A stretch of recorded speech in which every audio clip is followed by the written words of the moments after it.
மதுரையில் உள்ள வடமலையான் மருத்துவமனைக்கு தனது சகோதரியை சிகிச்சைக்காக அழைத்துச் சென்றபோது கேன்டீனில் வாங்கிய 98 ரூபாய் மதிப்பிலான டைரி மில்க் சில்க் சாக்லேட்டில் புழுக்கள் இருந்ததாக சிவகங்கையைச் சேர்ந்த தென்பாண்டி என்பவர் குற்றம் சாட்டினார். காலாவதி தேதி முடியாததால் வேறு சாக்லேட்டோ அல்லது பணத்தையோ தர முடியாது என்று கேன்டீன் ஊழியர்கள் கூறியதாகவும் நுகர்வோர் நீதிமன்றத்தில் வழக்கு தொடர முடிவு செய்துள்ளதாகவும் அவர் தெரிவித்தார்.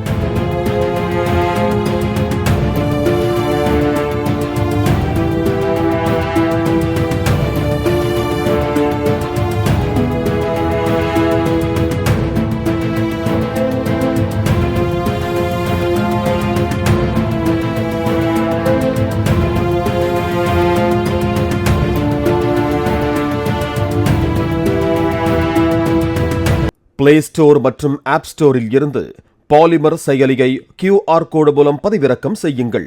செய்திகளை உடனுக்குடன் பெறுங்கள்.